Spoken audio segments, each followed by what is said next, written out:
Τα νεκροταφεία και οι παιδικές χαρές είναι δύο πράγματα που συνήθως δεν αναφέρονται μαζί. Τοποθετημένα σε αντίθετες άκρες του φάσματος της ζωής, το ένα είναι γεμάτο ζωντάνι, ενώ το άλλο είναι ένας επίσημος τόπος απώλειας και ανάμνησης. Μόνο όταν συναντηθούν σε ένα σταυροδρόμι προκύπτουν προβλήματα. Αν σας αρέσουν τα βίντεο, κάντε εγγραφή στο κανάλι και πατήστε το like για υποστήριξη.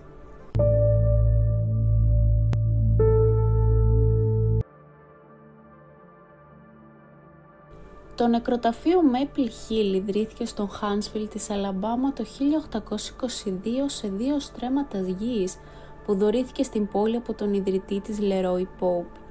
Με τα χρόνια το νεκροταφείο θα επεκταθεί σε έκταση 100 στρεμμάτων, κάνοντάς το μεγαλύτερο στην πολιτεία. Το 1985 οι πολεοδόμοι είχαν την πρωτοποριακή ιδέα να ανεγείρουν μια παιδική χαρά δίπλα στο νεκροταφείο. Ο χώρος αναψυχής θα προσφέρει στα παιδιά κάτι να κάνουν, ενώ οι γονείς τους, οι οικειδαιμόνες τους θα επισκέπτονταν τους τάφους. Το μόνο πράγμα που οι κατασκευαστές δεν είχαν προβλέψει ήταν η επιθυμία των παιδιών που δεν ζούσαν πια να συμμετάσχουν στη διασκέδαση στο Maple Hill Park.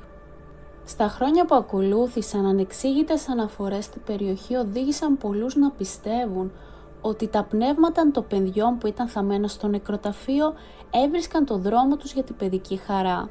Ξεκίνησε ένα βράδυ όταν ο επιστάτης παρατήρησε σφαίρες φωτός να κυλάνε κάτω από την τσουλήθρα μία μετά την άλλη. Σύμφωνα με πληροφορίες, οι κούνιες πήγαιναν μπρος πίσω τις νύχτες που δεν υπήρχε ούτε το παραμικρό ίχνος αέρα. Ο ήχος των φωνών των παιδιών που φώναζαν ο ένας τον άλλον μπορούσε να ακουστεί όταν δεν υπήρχε κανείς άλλος εκτός από τους εργάτες του νεκροταφείου. Το άσωτο γέλιο συχνά αντιχούσε στη σιωπή των βραδινών ωρών. Οι δονήσεις των παιδιών που έτρεχαν στην άμμο συνοδευόμενες από σύννεφα σκόνης οδήγησαν εκείνους που ήταν μάρτυρες των φαινομένων στο συμπέρασμα ότι ένα φαινόμενο παιχνιδιού κυνηγητού είχε λάβει χώρα μπροστά στα μάτια τους. Οι διαταραχές στο Maple Hill Park παρατηρήθηκαν πιο συχνά μεταξύ των ωρών 10 το βράδυ και 3 το πρωί. Καθώς η ώρα των μαγισσών ερχόταν και περνούσε, η παιδική χαρά σιωπούσε. Κανένα άλλο σημάδι για κάτι ασυνήθιστο δεν εθεάθη, ούτε ακούστηκε ξανά μέχρι το επόμενο βράδυ, όταν ο κύκλος επανέλαβε τον εαυτό του. Με τα χρόνια, εκείνοι που είχαν την αποστολή να επιβλέπουν την ιδιοκτησία μετά τη δύση του ηλίου συνήθισαν στις επισκέψεις. Είχαν γίνει παράξενα επιφυλακτικοί από αυτά που ευρέως υποτίθεται ότι ήταν παιδιά φάντασμα. Αυτό μπορεί να έχει κάποια σχέση με τη θλιβερή ιστορία του πώς κάποιοι από τους νέους είχαν υποτιθέμενα συναντήσει τη μοίρα τους. Δεκαετίες πριν γίνει παιδική χαρά, η γη ήταν η τοποθεσία ενός λατομείας βεστόλιθου. Στη δεκαετία του 1950, όταν δεν χρησιμοποιούνταν πια, η περιοχή αφέθηκε να την καταπιεί η φύση. Η υπερβολική ανάπτυξη θα παρήχε τελικά ένα ιδανικό περιβάλλον για την άγρια ζωή. Αν και κανείς δεν το γνώριζε τότε, είχε προσελκύσει επίσης κάτι κακό. Στις αρχές της δεκαετίας του 60 άρχισαν να εξαφανίζονται παιδιά στο Huntsville. Αστυνομικές υπηρεσίες από όλη την κομιτεία συμμετείχαν σε μαζικές προσπάθειες αναζήτησης που ακολούθησαν τη σειρά ανεξήγητων εξαφανίσεων. Στο τέλος θα ήταν ένας άνθρωπος που θα έψαχνε για τροφή στα ζυζάνια του εγκαταλελειμμένου λατομείου που θα έβρισκε αυτό που δεν είχαν βρει άλλοι. Σχεδόν κρυμμένη μέσα στα χόρτα ήταν μια κρυψών ανθρώπινων υπολοιμάτων. Η σοβαρότητα της κατάστασης το χτύπησε καθώς κοίταζε τα θρηματισμένα κομμάτια ρούχων που τρυπούσαν ανάμεσα στα ξύλα και το γρασίδι. Ήξερε τότε ότι τα πτώματα ήταν παιδιά. Οι αρχές κλήθηκαν στη σκηνή και ξεκίνησε έρευνα. Ήταν ξεκάθαρα από την αρχή ότι τα θύματα δεν πέθαναν από φυσικά αίτια.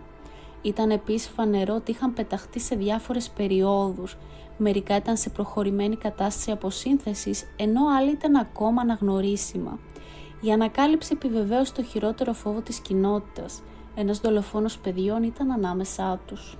Το κυνήγι για το ποιος ήταν υπεύθυνος για τις απαγωγές και τους φόνους θα συνεχιζόταν για χρόνια χωρίς επίλυση. Ο δολοφόνος ήταν επιμελής όταν ήρθε να καλύψει τα ίχνη του.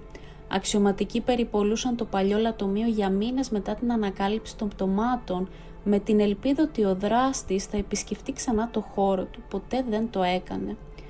Το μόνο φωτεινό φως σε μια διαφορετική σκοτεινή περίοδο ήταν ότι δεν αναφέρθηκαν άλλες απαγωγές μετά την ανακάλυψη των πτωμάτων. Θεωρήθηκε ότι είτε ο δολοφόνος είχε ικανοποιήσει την όρεξη του για φόνο ή είχε προχωρήσει για να τρομοκρατήσει μια άλλη περιοχή. Τα νεαρά θύματα θαύτηκαν στο νεκροταφείο Maple Hill, ωστόσο η ιστορία τους δεν θα τελείωνε εκεί. Έχοντας στερηθεί τη δικαιοσύνη στη ζωή, οι ψυχές τους έμειναν δεμένες στη γη. Με τον καιρό θα τους παρήχε εντελώς τυχαία την ευκαιρία να ξαναβρούν κάποια φαινομενική παιδική ηλικία, απλά έπρεπε να είναι υπομονετικοί. 20 χρόνια αργότερα η τοποθεσία όπου βρέθηκαν τα πτώματα σπασμένα και πεταμένα θα καθαριζόνταν για να προετοιμαστεί μια νέα εξέλιξη. Σε αυτή τη μολυσμένη γη βρίσκεται τώρα το πάρκο Maple Hill. Τα χαμένα παιδιά του νεκροταφείου είχαν επιτέλους βρει τη διέξοδό τους. Τα πράγματα παραλίγο να καταρρεύσουν το 2007 όταν, χωρίς να το γνωρίζουν τα μέλη της κοινότητας, η παιδική χαρά ισοπεδώθηκε για να επεκταθεί το νεκροταφείο. Η οργή του κοινού ήταν τόσο μεγάλη που οι αξιωματούχοι της πόλης έσπευσαν να διορθώσουν τα πράγματα. Ως ειρηνική προσφορά το Maple Hill Park ανακατασκευάστηκε όλο με νέο εξοπλισμό. Η παιδική χαρά παραμένει μέχρι σήμερα ένας τόπος όπου τα παιδιά κρατούνται απασχολημένα, ενώ οι ενήλικες επισκέπτονται εκείνους που έχουν φύγει πριν. Όπως συμβαίνει εδώ και δεκαετίες, όταν οι σκιές παρατείνονται και οι τελευταίοι από τους καθυστερημένους μπαίνουν στα αυτοκίνητά τους και κατευθύνονται προς τα σπίτια τους, τα φαντάσματα των κατοίκων βγαίνουν για να παίξουν. Το νεκροταφείο Maple Hill και η παρακείμενη παιδική χαρά έχουν γίνει δημοφιλείς προορισμοί για παραφυσικούς ερευνητές και ανθρώπους που αναζητούν περιπέτεια. Όπως συμβαίνει μερικές φορές όταν υπάρχει λέξη για πνευματική δραστηριότητα, ακολουθούν τα προβλήματα. Ως αποτέλεσμα, τα περιπολικά της αστυνομίας περιπολούν τακτικά την περιοχή μετά το σκοτάδι σε μια προσπάθεια να αποτρέψουν τους παράνομους εισβολείς και τους βανδαλισμούς. Αυτό ήταν το σημερινό μας βίντεο. Πείτε μας τη γνώμη σας κάτω στα σχόλια, τι πιστεύετε ότι είναι αυτά τα φαντάσματα, είναι αλήθεια ή απλά ένας θρύλος.